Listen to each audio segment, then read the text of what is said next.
के ব্যবহার ঠিক যার আছে পৃথিবী অরিনি হয় ঠিক তার কাছে অমায়িকি ব্যবহার ঠিক যার আছে পৃথিবী অরিনি হয় ঠিক তার কাছে ব্যবহার জয় করে মানুষের মন ব্যবহার জয় করে মানুষের মন পরাজিত হয়ে যায় আজ ততক্ষণ বিনয়ে অপূরণ শান্তি আসে পৃথিবী অরিনি হয় ঠিকই তার কাছে অমায়িকি ব্যবহার ঠিক যার আছে পৃথিবী অরিনি হয় ঠিক তার কাছে। যে কথা বলতে গিয়েছিলাম অল্প কিছু সময় আছে, কথা শেষ করে দেব। আল্লাহ রাব্বুল আলামিন পবিত্র কোরআনের সূরা আল ইমরানের অনেকটা আয়াতে বলেন কুল ইন কুনতুম তুহিব্বুনাল্লাহ ফাত্তাবিউনি ইউহিব্বুকুমুল্লাহ ওয়া ইয়াগফির লাকুম যুনুবাকুম আল্লাহু গফুরুর রহিম। আল্লাহ রাব্বুল আলামিন বলেন কুল ইন কুনতুম তুহিব্বুনাল্লাহ, হে দুনিয়ার মানুষেরা তোমরা যদি আমি আল্লাহ রাব্বুল আলামিনকে ভালোবাসতে চাও, কাকে ভালোবাসতে চাও? আল্লাহ রাব্বুল আলামিনকে ভালোবাসতে চাও।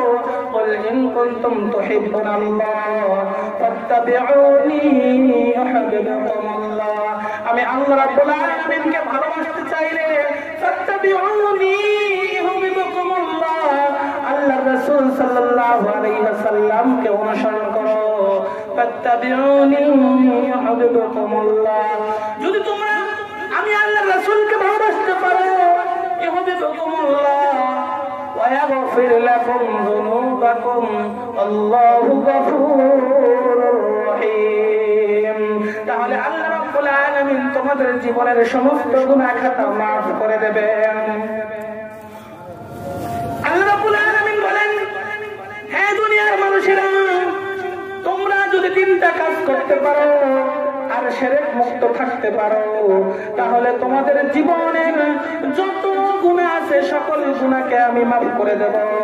সেই তিনটা কাজ হলো, এক নম্বরে হলো রাসূল সাল্লাল্লাহু আলাইহি ওয়াসাল্লামকে অনুসরণ করতে হবে, অনুকরণ করতে হবে, আল্লাহ রাসূলকে অনুসরণ করতে হবে। আল্লাহ রাসূলকে অনুসরণ করেছিল সাহাবা আজমাইন আল্লাহ রাসূলকে অনুসরণ করেছে। হাদিসের কিতাবের ভিতরে আছে যে রাসূল সাল্লাল্লাহু আলাইহি ওয়াসাল্লাম দিনের দাওয়াত দেওয়ার জন্য যখন এক স্থান থেকে অন্য স্থানে যাইতো, একটা জায়গা ছিল, সেই জায়গায় নিচ দিয়ে একটা গাছ ছিল, গাছের নিচ দিয়ে রাসূল সাল্লাল্লাহু আলাইহি ওয়াসাল্লাম গাছটা অনেক ডালপালা হওয়ার কারণে ওই গাছটার জায়গাটা দিয়ে ওইভাবে যাওয়া যেত না। রাসূল সাল্লাল্লাহু আলাইহি ওয়াসাল্লাম গাছটার নিচ দিয়ে মাথা নিচু করে যাইতেন। একটা সময় যখন অতিবাহিত হয়ে যায়, রাসূলের যখন বিদায় হয়ে যায়, সাহাবা আজমাইন রাদিয়াল্লাহু তাআলা আনহু ওই গাছটার কাছ দিয়ে বা ওই জায়গার কাছ দিয়ে যখন যায়, গাছটা না থাকার কারণেও আল্লাহ রাসূলকে অনুসরণ করার জন্য, অনুকরণ করার জন্য ওই গাছের কাছে গিয়ে, ওই গাছের ওই জায়গার কাছে গিয়ে সাহাবীরা মাথাকে নিচে করে বাঁকা করে ওই জায়গার স্থানান্তর করতেন। সাহাবীরা এইরকম রাসূলকে অনুসরণ করতেন। দুই নম্বরে আল্লাহ তাআলা যে আমাদেরকে maaf করে দিবে তার মধ্যে দুই নম্বর হলো একজন মুসলমান তার জীবনের যত খারাপ চরিত্র আছে, মানুষের চরিত্র হলো দুই প্রকার, একটা হলো ভালো চরিত্র, একটা হলো খারাপ চরিত্র।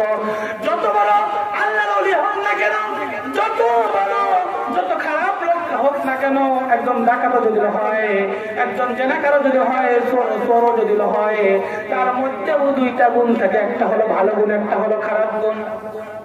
কোন মুসলমান যদি তার জীবনের এই খারাপ গুণটাকে বর্জন করতে পারে, মনের ভিতরে ইচ্ছা হয়েছে মুখ দিয়ে ফাহিশা কথা বলবে, কিন্তু সে যদি ফাহিশা কথা না বলে নিজেকে নিয়ন্ত্রণ করতে পারে, আল্লাহ রাব্বুল আলামিন তার জীবনের সমস্ত গুনাহ মাফ করে দেবে। শুধু তাই নয়, মনের ভিতরে ইচ্ছা হয়েছে সিনেমা দেখতে যাবে, মোবাইলের ভিতরে অশ্লীল কিছু দেখবে, এমন সময় এটা কিন্তু খারাপ চরিত্র। রাস্তার ভিতরে মেয়েদেরকে ইফতিজাম করবে, উত্তক্ত করবে, এগুলোও কিন্তু খারাপ চরিত্র। মনের ভিতরে ইচ্ছা হয়েছে কিন্তু নিজেকে সংযত করে এই জায়গা থেকে নিজেকে অবসরণ করেছে, তাহলে আল্লাহ রাব্বুল আলামিন বলেন ওই ব্যক্তিটাও হলো জান্নাতি। 3 নম্বর অন্তরকে পরিশুদ্ধ করা। অন্তরকে পরিশুদ্ধ করা, নিজেকে সেফ রাখা। অন্তরের ভিতরে যত হিংসা বিদ্বেষ আছে, অহংকার আছে, এই অহংকারকে দূর করা। যদি একজন মানুষ নিজের অন্তরকে পরিশুদ্ধ করতে পারে, সে আল্লাহ রাব্বুল আলামিনের প্রিয় পাত্র হয়ে যাবে।